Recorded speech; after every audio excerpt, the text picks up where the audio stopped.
કર્ણાટકના ઉત્તર કન્નડ જિલ્લાના યેલ્લાપુરામાં એક ટ્રક 50 મીટર ઊંડી ખીણમાં ખાબકી હતી, જેમાં 11 લોકોના મોત થયા હતા તેમજ 15 લોકોને ઈજા થઈ હતી.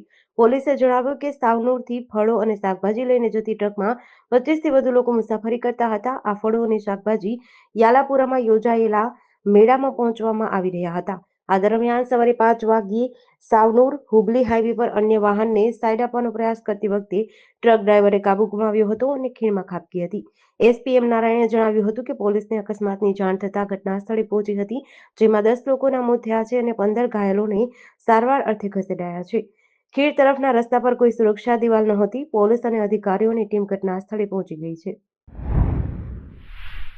સુરત જિલ્લાના વાવ ખાતે આજે સવારે એક કરુણ ઘટના બની હતી. પોલીસ સબ ઇન્સ્પેક્ટર અને લોકરક્ષક કેડરની ભરતી પરીક્ષા દરમિયાન એક ઉમેદવારનું હાર્ટ એટેકથી મૃત્યુ થયું છે. વાલિયા એસઆરપી દળ જૂથ 10માં પોલીસ કોન્સ્ટેબલ તરીકે ફરજ બજાવતા 36 વર્ષીય સંજયકુમાર રસિકભાઈ ગામિત પીએસઆઈની ભરતી પરીક્ષામાં ઉપસ્થિત હતા. સવારે પ્રથમ બેચમાં 5 કિલોમીટર દોડ દરમિયાન સવારે 4:45 વાગ્યે તેઓ 12મા રાઉન્ડમાં દોડતા અચાનક બેભાન થઈ ગયા હતા.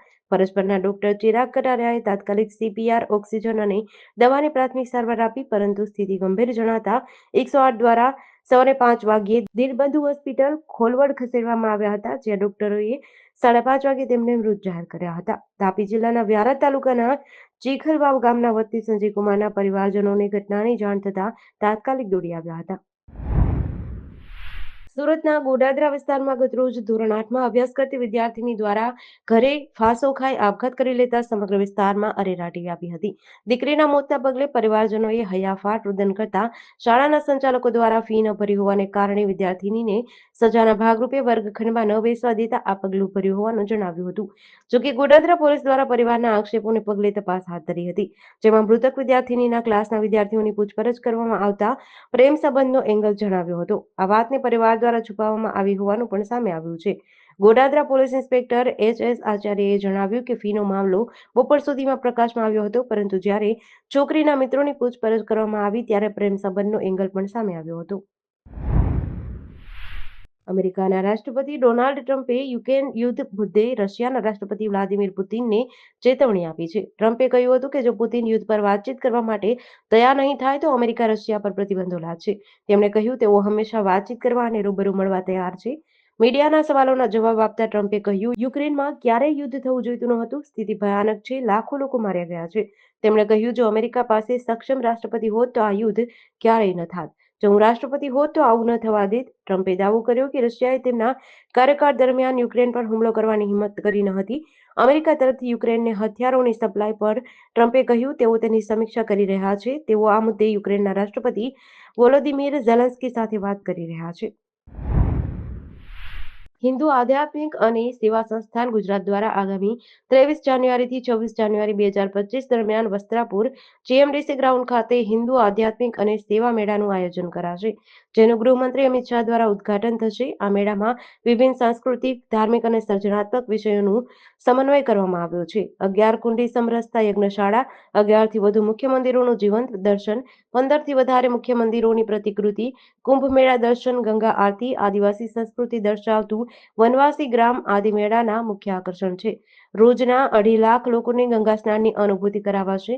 હિન્દુ આધ્યાત્મિક સેવા સંસ્થાના સચિવ ઘનશ્યામભાઈ વ્યાસે જણાવ્યું કે ગુજરાતના અને દેશના 11 જેટલા મંદિરોનું ટેકનોલોજીના માધ્યમથી જીવંત પ્રસારણ નિહાળી શકાશે. સુરેન્દ્રનગરના મૂળી તાલુકાના દુધે ગામમાં ખેડૂત દોલુભાઈ કરપડાની કારમાંથી 3 લાખથી વધુની ચોરી થઈ છે. આ ઘટના સુરેન્દ્રનગર રિવરફ્રન્ટ રોડ પર બની હતી. ખેડૂત દોલુભાઈ કરપડા પોતાના પાક વેચાણના પૈસા બેંકમાંથી ઉપાડ્યા બાદ દુકાને ખરીદી માટે નીકળ્યા હતા. તેમની પાસે કુલ રૂપિયા 3 લાખથી વધારે હતા. બપોરના સમયે તેઓ રિવરફ્રન્ટ રોડ પર આવેલી હોટલ કૃષ્ણમાં જમવા ગયા અને કારમાં પૈસા મૂકી લોક કરી હતી. જ્યારે તેઓ જમીને પરત આવ્યા ત્યારે જોયું કે કારનો કાચ તૂટેલો હતો અને અંદર મૂકેલી રોકડ પણ ઉઠાંતરી થઈ ગઈ હતી. ઘટનાની જાણ થતાં સુરેન્દ્રનગર બી ડિવિઝન પોલીસે તાત્કાલિક સ્થળ પર પહોંચી હતી. પોલીસે વિવિધ ટીમો બનાવી 3 તસ્કરોની ગેંગને પકડવાની તપાસ શરૂ કરી છે. જામનગર મહાનગરપાલિકાએ આજે બચુનગર વિસ્તારમાં મોટી દબાણ હટાવ કામગીરી હાથ ધરી હતી. નદીના પટમાં થયેલા ગેરકાયદેસર દબાણો દૂર કરવા માટે જેસીબી મશીનો દ્વારા મેગા ડિમોલેશન ડ્રાઈવ હાથ ધરાઈ હતી.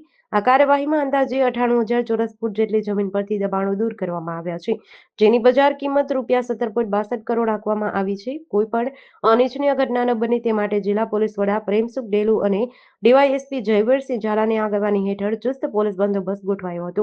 મહાનગરપાલિકા તરફથી એસ્ટેટ વિભાગના કાર્યપાલક ઇજનેર એનઆર દીક્ષિત અને મુકેશ વર્ણવા સહિતના અધિકારીઓની ટીમે આ કામગીરીનું સંચાલન કર્યું હતું. બનાસકાંઠા જિલ્લાની અમીરગઢ બોર્ડર ચેકપોસ્ટ પર પોલીસે મોટી સફળતા મેળવી છે. પોલીસે રૂટીન ચેકિંગ દરમિયાન રાજસ્થાન તરફથી પૂરપાટ ઝડપે આવી રહેલા એક ટ્રકને રોકી તપાસ કરતા વેસ્ટેજ માલની આડમાં છુપાવેલો વિદેશી દારૂનો જથ્થો ઝડપી પાડ્યો છે. પોલીસે ટ્રકમાંથી વિદેશી દારૂની કુલ 160 પેટી જપ્ત કરી છે, જેની કિંમત ₹12,23,760 થવા જાય છે. પોલીસે ટ્રક સહિત કુલ ₹22,33,760નો મુદ્દામાલ કબજે કર્યો છે. આ કેસમાં 2 ઇસમોની ધરપકડ થઈ છે, જેમાં રાજસ્થાનના અલવર જિલ્લાના આસિફ મજીદ મેવું અને હરિયાણાના નુહ જિલ્લાના આમિર લુકમન મેવુંનો સમાવેશ થાય છે. અમીરગઢ વિસ્તારમાં તાજેતરમાં થયેલા એસએમસી દરોડા બાદ પોલીસ વધુ સતર્ક બની છે. નવસારી એલસીબીએ શાતીર તસ્કરને ભરૂચ રેલવે સ્ટેશન નજીકથી ઝડપી પાડી મોટી સફળતા મેળવી છે. શહેરના તેજલ હોસ્પિટલ સામેની પુષ્પવિહાર સોસાયટીમાં 17 ઓગસ્ટના રોજ થયેલી ઘરફોડ ચોરીના કેસમાં પોલીસે નવસાદ ઉર્ફે સાગર મુસ્તાક આલમની ધરપકડ કરી છે, જ્યારે તેનો સાથી યુસુફ રચીદ શેખ ફરાર છે. આરોપીઓની કાર્યપદ્ધતિ અત્યંત વ્યવસ્થિત હતી. તેઓ મુંબઈથી ટ્રેન મારફતે ગુજરાત આવતા અને પ્રથમ બાઇક કે મોપેડની ચોરી કરતા, ત્યારબાદ ચોરીના વાહન પર સવાર થઈ સોસાયટીઓમાં બંધ મકાનોની રેકી કરી દિવસના સમયે ઘરફોડ ચોરીને અંજામ આપતા, ત્યારબાદ ચોરી બાદ વાહનને બિનવારસી છોડી દઈ ટ્રેન મારફતે મુંબઈ ભાગી જતા હતા. પકડાયેલા આરોપી નવસાદનો ગુનાહિત ઇતિહાસ ચોંકાવનારો છે. તેની સામે મુંબઈમાં 13, રાયગઢમાં 5, ભરૂચમાં 3 અને વડોદરામાં 1 સહિત કુલ 24 ગુના નોંધાયેલા છે. નવસારી જિલ્લાના વાંસદા વિસ્તારમાં ગેરકાયદેસર વરલી મટકાનો જુગાર રમાડતા આરોપીઓ વિરુદ્ધ એલસીબીએ મોટી કાર્યવાહી હાથ ધરી છે. પોલીસને મળેલી બાતમીના આધારે બારતાડ પટેલ ફળિયા વિસ્તારમાં દરોડો પાડવામાં આવ્યો હતો. આ દરમિયાન પોલીસે સ્થળ પરથી આશિષ મોહનભાઈ કુકડા, પંકજ ચંદ્રસિંહ પટેલ, જયસિંહ બંસનુભાઈ કુકડા અને રણજીતભાઈ રમેશભાઈ પટેલની ધરપકડ કરી હતી. એક આરોપી ચેતન સોમાભાઈ પટેલ પોલીસને જોઈને ફરાર થઈ ગયો હતો, જેને પોલીસે વોન્ટેડ જાહેર કર્યો છે. પોલીસે આ કાર્યવાહી દરમિયાન સ્થળ પરથી રોકડ રકમ સહિત કુલ ₹31,970નો મુદ્દામાલ જપ્ત કર્યો છે. પકડાયેલા તમામ આરોપીઓ વિરુદ્ધ જુગારધામ હેઠળ ગુનો નોંધી કાયદેસરની કાર્યવાહી હાથ ધરી છે.